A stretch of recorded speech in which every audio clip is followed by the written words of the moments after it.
네, 여러분 한 주일 동안 안녕하셨습니까? 네, 또 여러 가지 예기치 않은 일들로 인해서 이 자리에 함께 참석치 못하는 성도님들 함께 예배 가정에서 드리고 계실 텐데요. 속히 쾌유하시기를 기도드립니다. 오늘 본문의 말씀은 요한복음 18장 36절입니다. 제가 봉독하겠습니다. 예수께서 대답하시되 내 나라는 이 세상에 속한 것이 아니니라. 만일 내 나라가 이 세상에 속한 것이었더라면 내 종들이 싸워 나로 유대인들에게 넘겨지지 않게 하였으리라. 이제 내 나라는 여기에 속한 것이 아니니라. 오늘 말씀의 제목은 하나님의 나라입니다. 오늘도 대한민국의 시장통이나 전철 어딘가에서는 앞뒤로 크게 팻말을 걸거나 이렇게 들고 예수 천당, 불신지옥 이렇게 전도하는 분들이 계시겠죠. 성남 모란시장에도 가면은 장난 항상 있는데, 이 예수 천당 불신지옥의 원조가 누구냐 하면 최권능 목사님이라는 분이 계셨어요. 구한말 일제시대에. 이 최권능 목사님에 대해서 잠깐 살펴보면 본명이 최봉석이라는 분이신데 1869년도에 평양에서 태어나셔서 구한말에 그냥 그 망해가는 나라의 말당 관리로 지내다가, 그때 이제 교회를 다니시기 전이죠. 1902년도에 그때는 관리들이 다 부패했으니까 공금 횡령 사건에 연루돼서 자기 평안북도 삭주로 유배를 갔는데 거기서 복음을 받아들이게 됐어요. 평양에 있는 신학교를 7년이나 다녔는데 공부를 못했는지 졸업을 못했어. 유급이 돼서. 그래서 교수님들을 찾아가 가지고 이렇게 기도를 합니다. 교수님들을 다 모아놓고 기도하기를, 교수님들의 마음을 감동시켜서 졸업장을 주어서 제가 목사님이 될 수 있도록 해주시옵소서, 이런 거예요. 교수님들 다 모아놓고. 그렇게 그 신학생이 기도하니까 어떻게 해요? 교수님들이. 그래서 졸업장을 줬다는 거예요.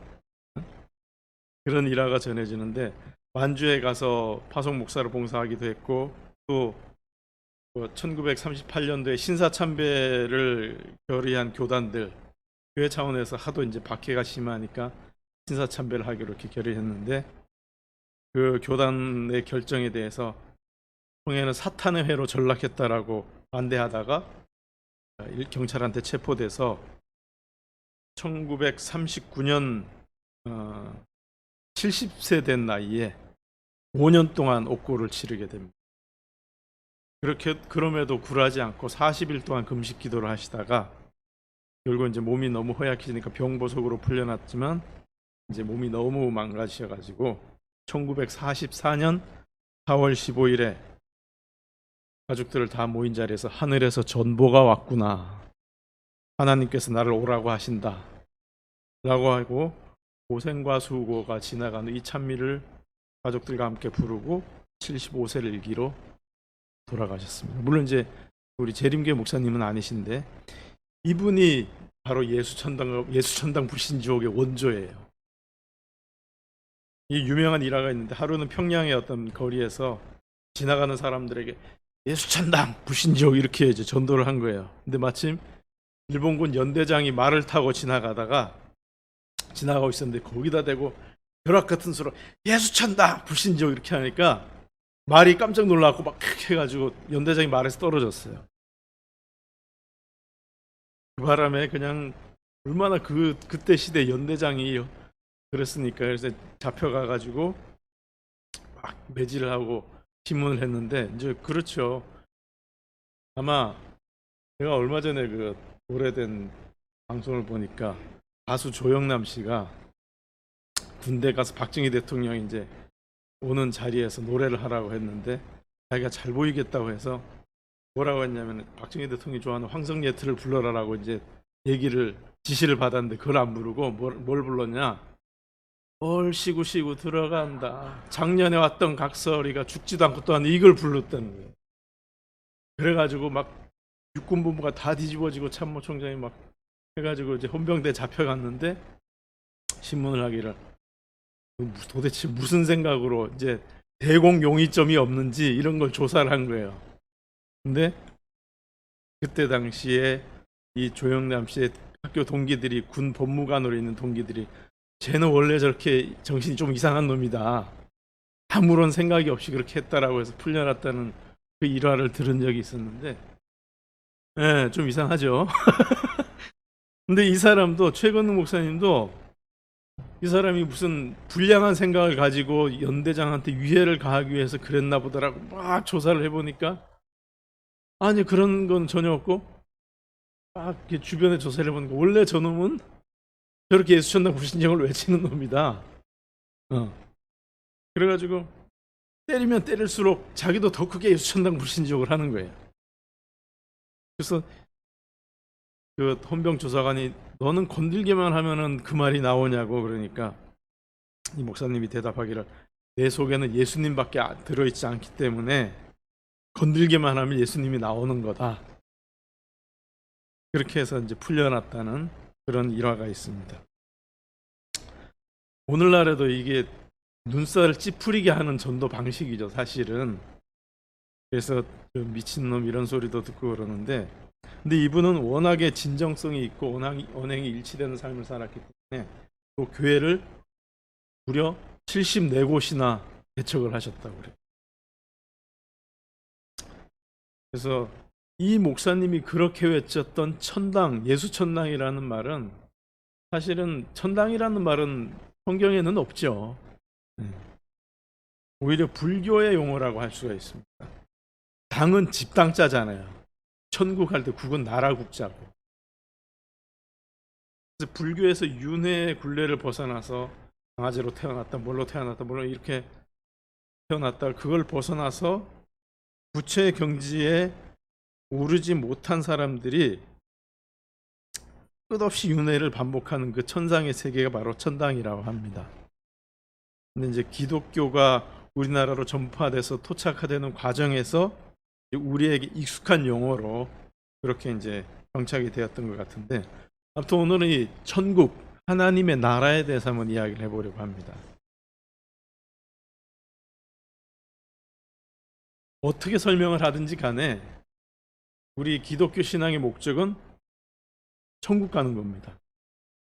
천당. 침례 요한도 회개하라. 천국이 가까웠느니라 그랬고, 예수께서도 십자가상의 강도가 당신의 나라가 임하실 때 나를 기억해 주소서라고 했을 때 뭐라고 대답했어요? 오늘 내가 나와 함께 낙원에 있으리라. 뭐 신학적인 용어로 뭐 칭이니 성화니 거듭남이니 중생이니 구원이 다 표현을 하지만 그런 용어들이 가리키는 맨 마지막 궁극적인 목적은 뭐예요? 바로 하나님 나라입니다. 천국이에요. 기독교는 마음을 수양하는 종교도 아니고 성인의 가르침을 배우는 종교도 아닙니다. 단순화시켜서 말하면 예수 믿고 천당 가는 종교예요. 그렇게 그곳에 가기 위해서 저와 여러분이 이곳에 있는 것입니다.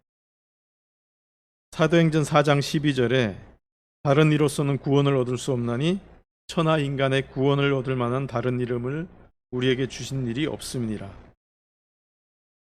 요즘에 종교 다원주의다 뭐다 해가지고 무엇이든지 무엇을 믿든지 간에 진심을 다하면 결국은 다 통한다라고 말하는 사람들도 있는데, 성경은 분명하게 말합니다. 천하 인간의 구원을 얻을 만한 다른 이름을 주신 적이 없다.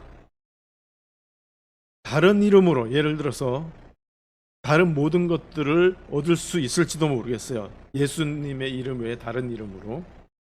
예를 들면 병을 고칠 수도 있을 테고, 예수 이름 아니라도 또 마음의 평안을 얻을 수도 있을 테고, 산사에 가서 템플스테이 하면서 딱 이러고 있으면 마음의 평안을 얻을 수도 있겠죠.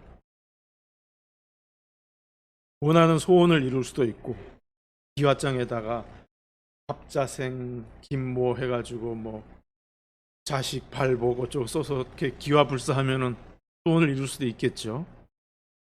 또 선하고 훌륭한 사람이 될 수도 있겠지만 구원만은, 천국에 가는 것만은 예수를 통하지 않고는 안 된다는 그런 말입니다.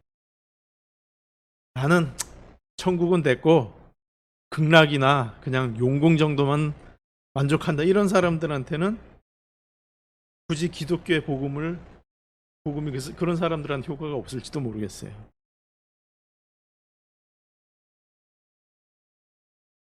그 요즘에 그 우크라이나에 전쟁이 일어나는데 그쪽에도 이슬람 사람들이 많이 있고, 이슬람에서 말하는 천국, 혹은 다른 많은 종교에서 말하는 천국과 기독교 천국은 분명히 다르.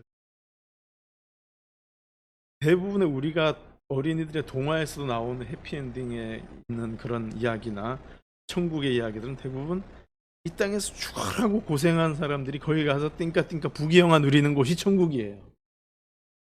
이슬람의 천국도 그 사람들이 이렇게 자하드 성전을 해서 막 자살 폭탄 테러하고 그러잖아요. 그렇게 하면 하늘에 가서 뭐 7명의 미녀들에 둘러싸여서 뭐 하고 그런 게 천국이에요. 근데 죽을 때에 돼지기름이 묻으면 천국을 못 간다는 거예요. 그래서 하도 자살 폭탄 테러를 많이 하니까 그 버스에다가 돼지기름을 갖다가 이렇게 달아 놓는다고, 터지면 자기가 자살 테러한 게 무용지물이 되니까. 근데 성경에 나타난 천국은 과연 어떤 곳이냐, 또 어떻게 갈 수 있느냐. 마태복음 3장 2절에 회개하라 천국이 가까웠느니라 하였으니 바로 침례 요한의 기별입니다. 이 성경절을 가만히 보면 천국에 대한 두 가지의 정보가 있는데요. 첫 번째는 천국에 가려면 회개를 해야 된다는 거예요. 두 번째는 천국이 가까웠느니라라고 했을 때, 침례 요한이 이렇게 천국이 가까웠느니라고 했을 때 그 천국의 의미가 뭐예요? 예수님이 오시기 직전, 예수님이 오신다라는 의미잖아요. 그죠? 그러니까 천국은 예수님이 임재하시는 것이 바로 천국이다, 그런 얘기입니다. 그러니까 천국이, 침례 요한이 이야기한 천국이 가까웠다라는 말은 예수님의 구속 사역이 가까이 왔다라는 의미였어요. 공부해라 천국이 가까웠느니라, 헌신해라 천국이 가까웠느니라, 봉사해라 천국이 가까웠느니라가 아니고, 착하게 살아라 천국이 가까웠느니라가 아니고, 회개하라 천국이 가까웠느니라입니다. 자, 다시 본문의 말씀, 요한복음 18장 36절. 내 나라는 이 세상에 속한 것이 아니니라. 만일 내 나라가 이 세상에 속한 것이었더라면 내 종들이 싸워서 나로 유대인들에게 넘겨주지 않게 하였으리라. 우리와 마치, 이것은 이제 그 예수께서 빌라도의 법정에서 빌라도가 한 물음에 대답하는 말입니다. 내가 유대인의 왕이냐? 이렇게 물었을 때 내가 왕이 맞다라고 하시면서 이제 이런 이야기를 하시는데, 우리와 마찬가지로 그때 당시에 이스라엘 사람들도 천국을 갈망했을 것입니다. 그죠? 모든 시대를 통틀어서 신앙을 한 사람들이 천국을 갈망하지 않는 사람들이 있었겠어요?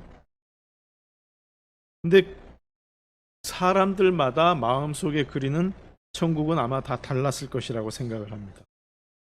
우리도 마찬가지죠. 몸이 아픈 사람은 내가 이 몸만 안 아프면, 치통이 고통 중에 제일 어렵다고 하는데 내가 이거를 이만 안 아프면 살 것 같아. 그런 사람들한테는 알터니가 빠지는 게 천국이에요. 방금 연인과 이별한 사람은 이별 없는 곳이 천국일 것이고, 굶주리거나 목마른 사람들한테는 억만금이 있어도 물 한 모금과 안 바꾸는 것이죠. 물 한 모금 있는 곳이 천국입니다. 로마의 압제와 아주 살인적인 세금에 시달리던 대다수의 이스라엘 사람들에게는 로마의 지배로부터 해방이 천국이었겠죠. 사업도 망하고 연애도 내 뜻대로 되지 않고 몸도 아픈 사람은, 우리도 썩을 놈의 세상 확 전쟁이나 나부러라. 근데 그 확 나버린 전쟁의 참상을 우리가 실시간으로 목하고 있는. 아무튼 그 모든 사람들이 저마다가 믿는 천국을 향해서 나름의 방법대로 가고 있는 것입니다. 근데 요한이라는 사람이 갑자기 나타나서는 한다는 소리가, 어이 여보쇼들, 천국 가는 길은 그 길이 아니오. 그 길은 잘못되었으니 길을 고쳐 잡아야 합니다. 이 말이 바로 회개하라, 천국이 가까웠느니라는 말이에요. 니네들이 가는 길이 틀렸다라는 겁니다. 회개하라, 길을 다시 잡으라는 말입니다. 우리가 생각해왔던 그 길, 우리가 걸어왔던 그 길이 천국 가는 길이 아니라는 말입니다. 이 회개하라, 천국이 가까웠느니라라는 기별은 이방인들에게 전하는 기별이 아니었어요.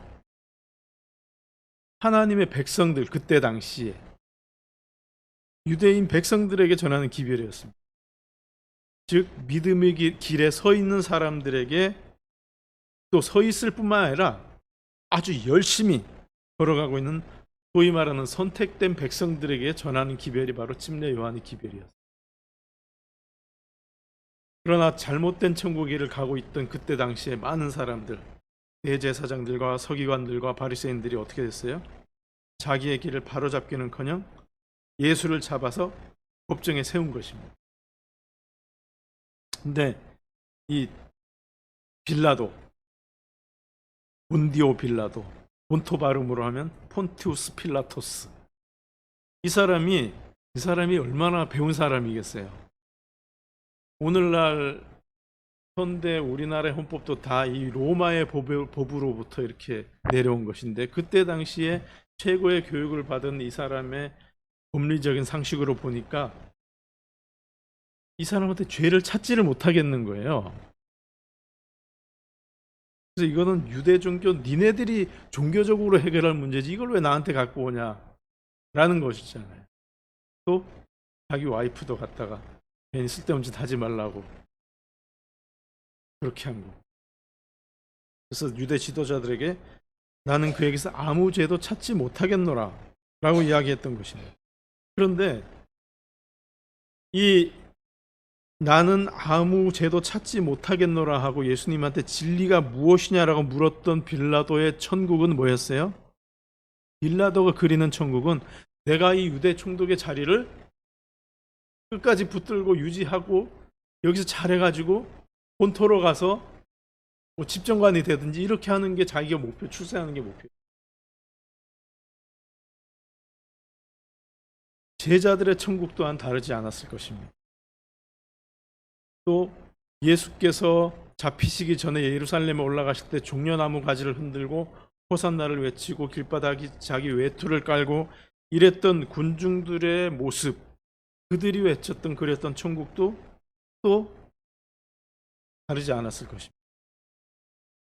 그래서 침례 요한이 외쳤고 예수께서 여러 가지 비유를 통해서 가르쳤던 그 천국이 자기들이 평소에 생각했던 천국과 다르다는 것이, 내가 저분만 믿고 따라가면 내가 그리던 천국에 갈 수 있을 줄 알았는데 저분이 잡혀버린 거예요.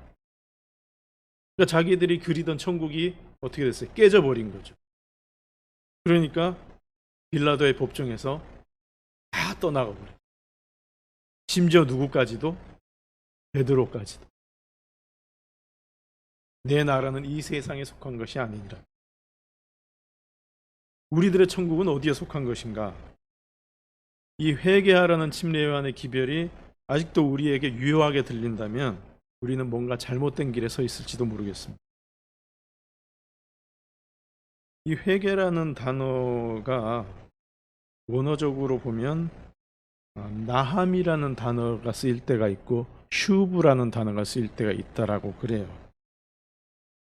나함이라는 단어는 우리가 깊이 숨쉰다라는 이런 의미를 가지고 있는데, 이제 한탄하고 후회할 때 이런 의미. 근데 슈브라는 의미는 돌아가다라는 의미를 가지고 있어요. 그래서 신약 성경에서 대부분의 이 회개라는 말은 슈브라는 말을 번역한 말인데, 근데 이 나함이나 슈브라는 단어 어디에도 고치라는 의미는 없습니다. 네가 이러이런 죄를 지었으니까 다 고쳐서 네 행동을 고치고 하나님께 와라라는 말은 없는 거예요. 보통 우리가 회개한다 그러면 내가 뭔가를 고쳐야 된다라고 아주 이해를 하는데 그런 뜻이 아니고, 왜냐하면 인간은 근본적으로 자기 스스로는 죄에서 벗어날 수가 없는 존재이기 때문에. 로마서 3장 10절로 12절에 의인은 없나니 하나도 없으며 깨닫는 자도 없고 하나님을 찾는 자도 없고 다 치우쳐서 한 가지로 무익하게 되고 선을 행하는 자가 없나니 하나도 없도다. 이게 바로 인간의 모습입니다. 그러니까 회개하라 천국이 가까웠느니라라고 했을 때 이 회개가 고친다는 의미라고 하면 우리에게는 아무런 의미가 없는 것입니다. 희망이 없는 것입니다. 회개는 돌이키는 것이에요. 다시 말해서 방향을 바꾸는 것입니다. 우리가 어떤 목표를 향해 갈 때 우리가 교회를 다니고 신앙생활 하는 목표가 있을 거 아니에요? 목표를 향해 갈 때 제일 중요한 게 뭘까요? 바로 방향입니다. 좌표. 그 방향이 잘못되면 아무리 잘못된 방향으로 열심히 노력해도 결국은 잘못된 방향에 이르게 되는 것입니다. 경부고속도로를 저 서울 한남대교에서부터 쭉 타고 가다 보면 대전을 지나서 조금 더 가면 회덕분기점이 나와요. 그 회덕분기점에서 오른쪽으로 가면 호남고속도로 광주를 가는 길이고, 그대로 직진을 하면 김천을 거쳐 추풍역을 거쳐서 부산으로 가는 길입니다. 내가 가고자 하는 길이 부산이냐 광주냐에 따라서 그 회덕 분기점에서부터 길이 달라지는 거예요. 그래서 내가 부산으로 가고자 하는데 오른쪽으로 해서 광주로 가는 방향으로 타거나, 혹은 나는 광주를 가고자 하는데 김천 쪽으로 방향을 잡으면 아무리 포르쉐, BMW, 벤츠를 타고 열심히 밟아도 어떻게 돼요? 점점 이렇게 멀어지는 거예요. 자기 목적지에 점점 멀어지는 겁니다. 1945년 8월 15일에 일본이 연합국에 항복하면서 한반도가 해방이 됐습니다. 해방이 됐다라는 말은 글자 그대로 놓여놨다라는 말이에요. 자유롭게 됐다는 말인데, 이거는 독립하고는 조금 다른 말이죠. 독립은 1945년 8월 15일에 독립은 해방은 됐어도 독립은 안 된 겁니다. 독립은 뭐예요? 스스로 서는 것이 독립이잖아요. 그래서 1945년 8월 15일부터 1948년 대한민국 정부가 수립될 때까지 3년 동안 홀로 못 쓰니까 누가 손을 잡고 걸음마를 가르쳐 줬느냐? 미군이. 그래서 그 3년이 미군정 시대라고 그러잖아요. 그 군정 시대 3년이 있고 드디어 48년 8월 15일에 우리가 독립을 한 겁니다. 지금은 우리가 뭐 한륜이 K 모시긴 해갖고 대부분 우리가 어깨 힘 좀 주고 이렇게 사는 것 같지만, 우리가 처음에 태어날 때 우리는 우리 머릿속에는 미국, 영국, 프랑스, 뭐 일본 이런 거밖에 없잖아요. 뭐 우간다, 잠비아 뭐 이런 나라가 어디 있는 나라요 이러잖아.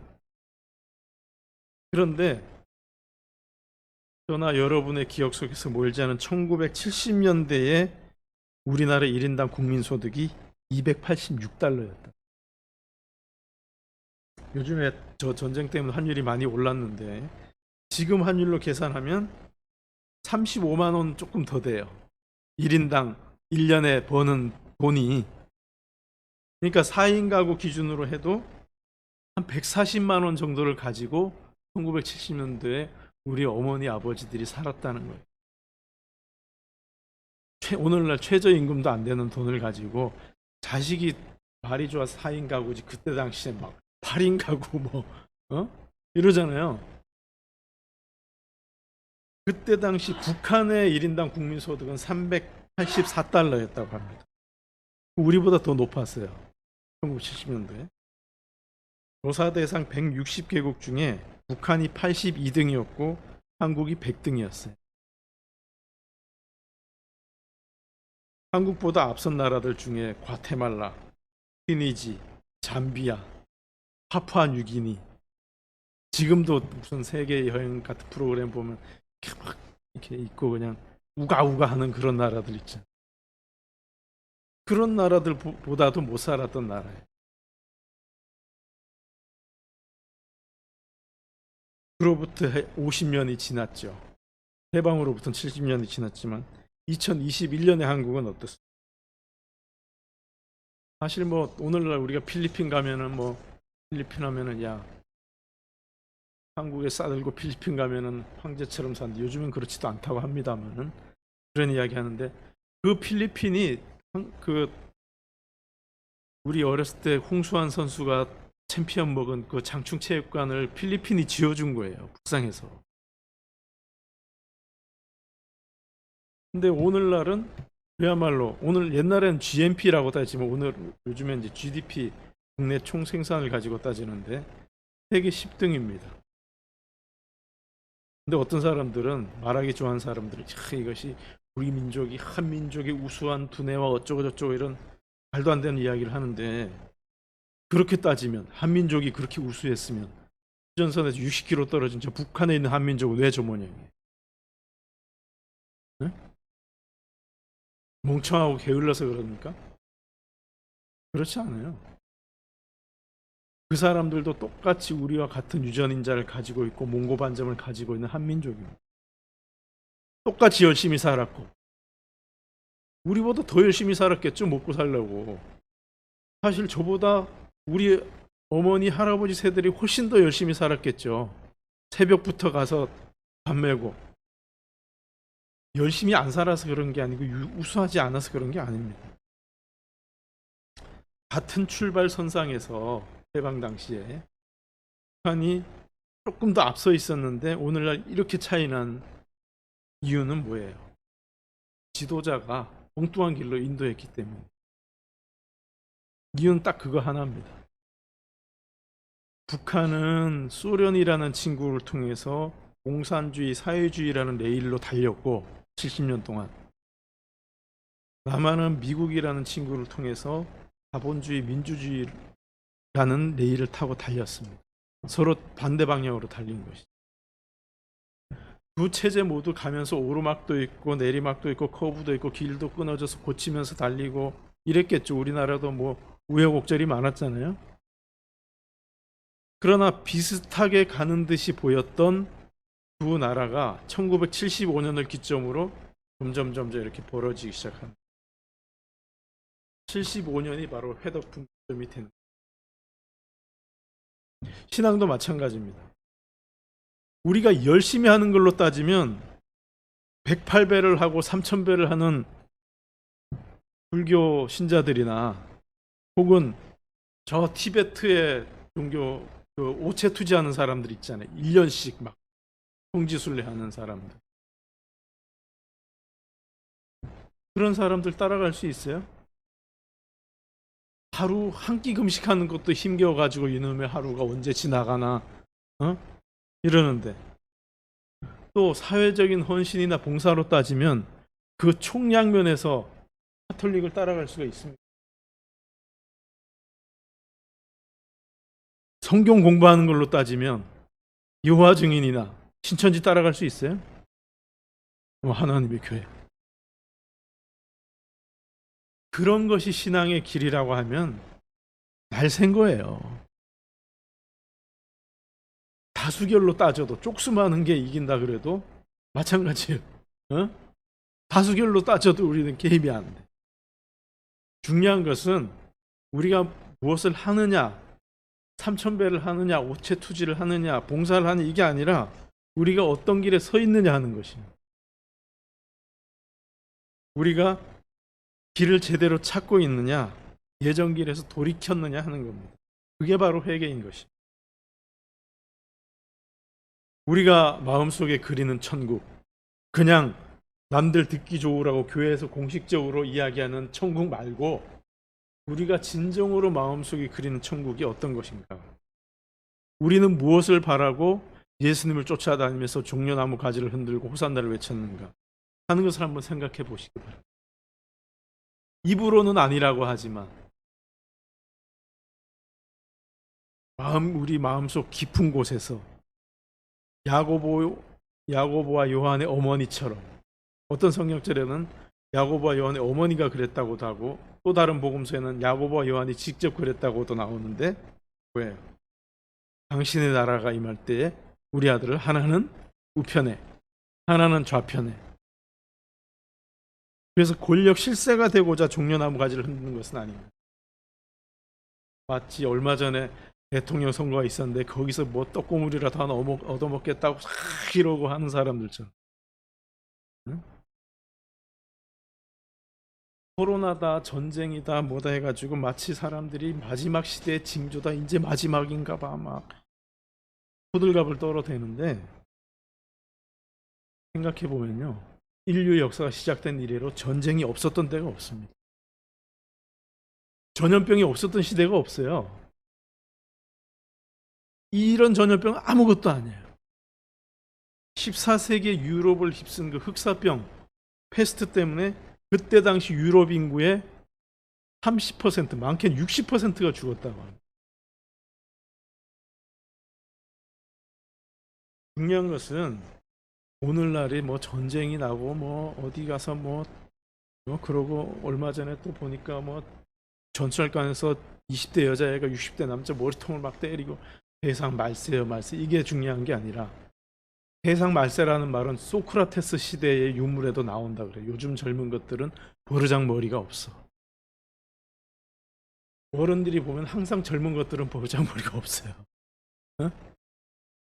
근데 그런 속도로 젊은 사람들이 버르장머리가 없어졌으면 진짜 망했을 거예요. 그래서 우리가 생각하는 만큼 젊은 것들이 버르장머리가 없는 것이 결코 아닙니다. 우리가 어느 자리에 어떤 길에 서 있느냐는 것입니다. 우리가 신앙하는 최종적인 가치가 어떤 것이냐? 우리가 마음속에 그린 천국이 예수님이 말씀하신 것과 같은 모습이 아니라면 우리는 잘못된 길에 서 있는 것입니다. 요한과 야고보가 그렇게 이야기했을 때, 자기들이 마음속에 그리는 천국을 예수님께 이야기했을 때 예수께서 뭐라고 대답하셨어요? 마태복음 20장 22절에 너희가 구하는 것을 너희가 알지 못하는도다. 내가 마시려는 잔을 너희가 마실 수 있느냐? 예수님이 마신 잔, 예수님이 지신 십자가를 우리가 과연 마시고 질 각오가 되어 있습니까? 사촌이 땅을 사면 배가 아프고, 배고픈 건 참아도 배 아픈 건 못 참고, 이 상대평가인 수능시험에서 남의 자식이야 재수를 하건 삼수를 하건 떨어지건 말건 우리 아들 딸만 그저 좋은 대학에 붙게 해달라고 803 갓바에 가서 기도하고 십자고상 걸어놓고 기도하고, 이런 심보를 가진 사람들이 예수님이 마신 잔을 마실 수가 있고 예수님이 지신 십자가를 질 수가 있어요?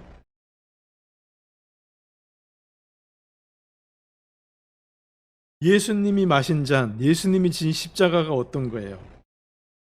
이사야 53장 9절에 그는 강포를 행치 아니하였고 그 입에 괴사가 없었으나 그 무덤이 악인과 함께 되었으며 그 묘실이 부자와 함께 되었도다. 얼마나 억울해요. 강포도 행치 않고 사기도 안 쳤는데 악한 사람으로 죽었잖아요. 죄인으로 죽으셨잖아요.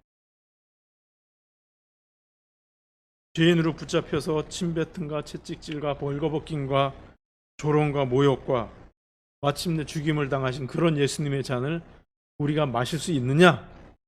라고 우리 마음속에 있는 천국을 은근히 바라는 우리들에게 예수께서 말씀하시는 것입니다.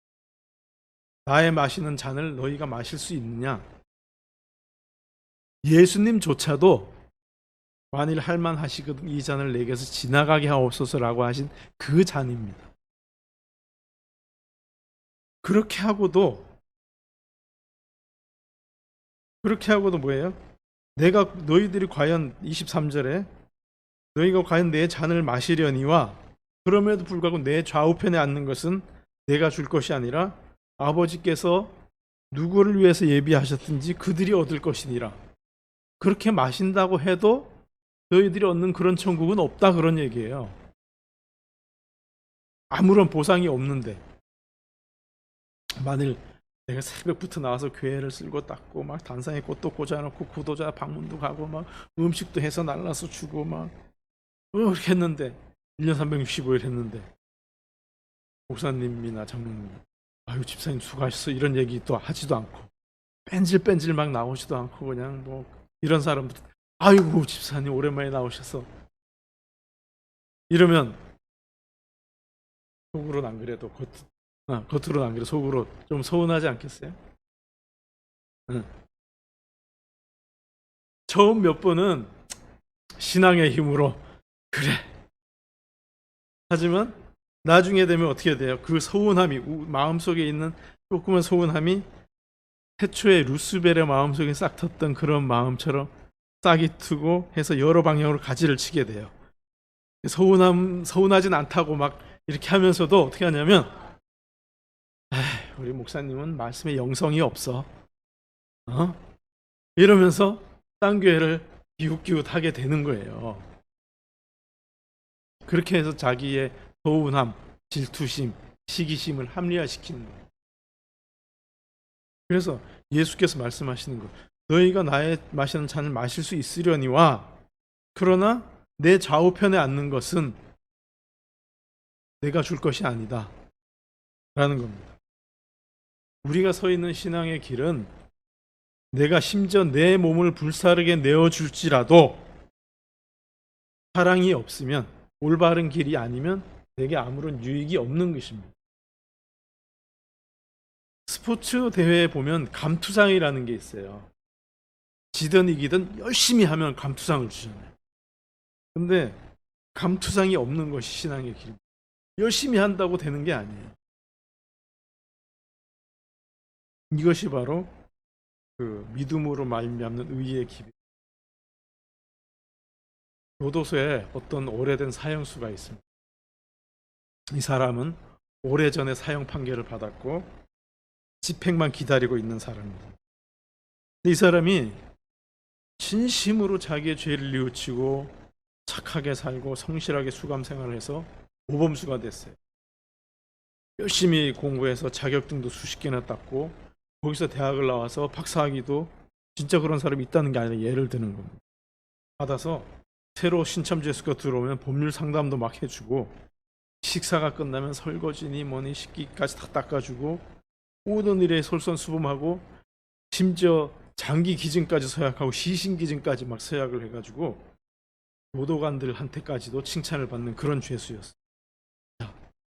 이 정도 되면 이 사형수의 죄가 없어지고 사형이 취소될까요? 아닙니다. 이 사람의 죄는 자기의 죄의 값으로 언도된 사형으로 그 값을 치러야만 없어지는 거예요.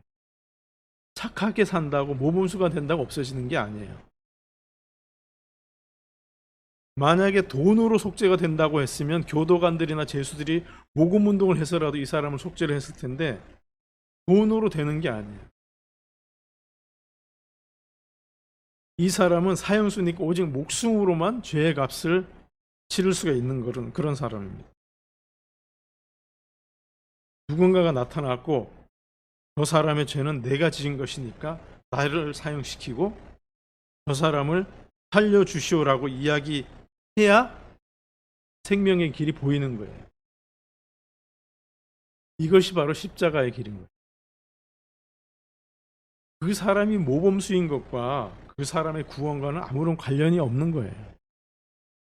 저와 여러분이 착하게 사는 것과 우리가 구원을 얻는 것과는 아무런 관련이 없어요. 대부분이 교회 다니는 대부분의 사람들이 착하게 살고자 하고 또 상대적으로 착해요. 특히나 재림교회 다니는 사람들이 대부분이 일반 교인들보다는 그래도 상대적으로는 착해요. 모범수예요. 그러나 우리의 죄를 대신 지시는 십자가가 없다면 우리는 죽을 수밖에 없는 것입니다. 그래서 우리가 할 일은 그 사람, 우리의 죄를 대신 지겠다고 하는 그런 그분을 이름도 모르고 성도 모르는 그분을 주라 시인하고, 우리의 죄를 염치 없지만, 우리가 기도할 때 가끔 그런 생각이 들잖아요. 막 범죄 그러면 그러기도 낯짝이지 어떻게 기도를, 그런 생각이 들 때가 있단 말이에요. 기도하고 돌아서면 또 엉뚱한 죄를 짓고 이러니까. 그래서 염치 없지만, 마치 탕자가 염치 없지만 나를 하인의 하나로라도 초주소사하고 집으로 돌아가는 것처럼 그분께 맡기는 것입니다. 로마서 10장 9절에 내가 만일 내 입으로 예수를 주라 시인하며 또 하나님께서 그를 죽은 자 가운데 살리신 것을 내 마음에 믿으면 구원을 얻으리니. 그렇게 하지 않고 야, 예수가 누군데 나 대신 죽어, 사기꾼 아니야? 그래서 그렇게 생각하고는 자기 죄를 끝끝내 내가 짊어지고 있으면 어떻게 해요? 죽을 수밖에 없는 거예요. 그 다음에는 어떻게 해야 될까요? 그렇게 해서 자기의 죄를 맡기고 자기가 살아났어요. 의학 관련 드라마를 보면 다른 사람에게 장기를 기증받는 장면이 나옵니다. 죽을 수밖에 없는 처지에서 다른 뇌사 상태에 빠진 사람의 장기를 이식받아서 새로운 삶을 살게 된 사람이 이렇게 이야기해요. 내가 죽을 때까지 그에게 기증하신 분의 고귀하신 뜻을 받들어서 저도 남들에게 도움이 되는 삶을 살겠다고. 네? 그래서 그분이 어떤 분이신지 여기저기 수문해서 알고자 하고 노력하고 그분을 닮고자 노력할 거예요. 이것이 신앙인의 자세인 것입니다. 하물며 장기가 아니라 자기의 목숨을 주신 분이 알고 보니까, 공부해 보니까 어렸을 때 나도 모르게 아버지의 손을 넣고 내가 미아가 고아가 됐는데 그 나를 낳아주신 친부모님이라는 거예요. 내가 사실은 잃어버린 양이었다라는 거예요. 나를 잃어버린 순간부터 전단지 뿌려가면서 나를 찾고 있었다는 것, 우리의 부모님께서. 그래서 마침내 찾아서 찾고 보니까 저놈이 사형수가 돼 있는 거예요. 그래서 그 나를 살리려고 목숨까지 버리셨다라는 것, 이것을 알게 되면 감사하고, 아까 녹화 시간에 장로님 말씀하셨던 것처럼 감사하고 닮아가고자 하는 것, 우리 부모님이 어떤 분이셨는가, 나를 어떻게 사랑하셨는가, 이렇게 알고자 하고 닮아가고자 하는 것이 바로 신앙생활인 것입니다. 내 나라는 이 세상에 속한 것이 아니니라. 우리가 가고자 하는 예수 천당은 이 세상에 속한 것이 아닙니다. 그렇기 때문에 이 세상의 가치로 판단되고 평가되는 곳이 아닙니다. 오히려 180도 다른 가치관으로, 마치 찬미가에 나오듯이 나 이제 주님의 새 생명 얻은 몸, 이전에 좋던 것이 이제는 값없다. 마가복음 9장 35절에 예수께서 앉으사 12제자를 불러서 이르시되 누구든지 첫째가 되고자 하면 무사람의 끝이 되며 무사람을 섬기는 자가 되어야 하리라 하시고, 이 말씀은 천국 가려면 그렇게 해야 된다가 아니고, 내가 천국 가야 되니까 그냥 내키진 않지만 낮아지고자 하고 섬기는 척이라도 하고 이렇게 해야 된다는 게 아니고, 천국에 가서도 섬겨야 된다라는 말이에요. 그 천국은 섬기는 사람에게 박수 쳐주고 섬기는 가치를 위대하게 쳐주는 나라가 바로 천국입니다.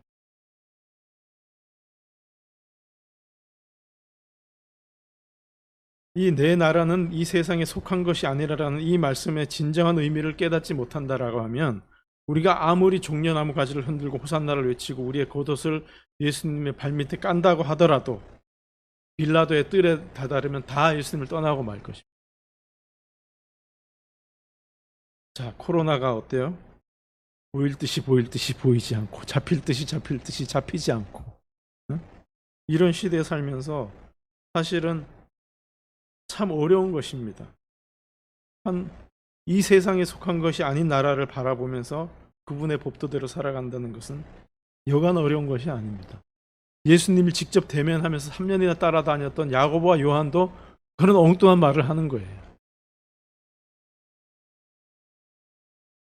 우리 마음속에 요한과 야고보의 마음이 있다면 천국이 가까이 이른 지금 회개하시기 바랍니다. 길을 고쳐 잡으시기 바랍니다. 여러분은 길게는 몇 년, 또 길게는 몇십 년 동안 그 어려운 길을 걷고 걸어서 지금 이 시간 이곳 이 자리에 와 계신 것입니다. 사무엘 7장 12절에 나오는 에베네셀의 하나님, 여호와께서 여기까지 우리를 도우셨다라고 하는 그 에베네셀의 하나님께서 빌립보서 1장 6절에 너희 속에 착한 일을 시작하신 이가 그리스도 예수의 날까지 이르실 것을 우리가 확신하노라 라고 하신 그 확신을 갖고, 우리가 예수께서 우리 속에 이 착한 일을 시작하셨으니까 어떠한 어려움이 있더라도 우리 속에서 그것을 이루실 것이라는 확신을 가지시고, 갈라디아서 6장 9절에 우리가 선을 행하되 낙심하지 말지니 포기하지 아니하면 때가 이름에 얻으리라. 낙심하지 마시고 포기하지도 마시고 우리가 선택한 길, 예수께서 인도하신 이 길 위에서 좀 느리더라도, 때로 넘어지더라도, 조금 쉬어가더라도 포기하지 마시고 천국의 때가 이르렀을 때 마침내 때가 이르면 거두게 되시는, 승리하게 되시는 저와 여러분 되시길 바라면서 말씀을 마치겠습니다.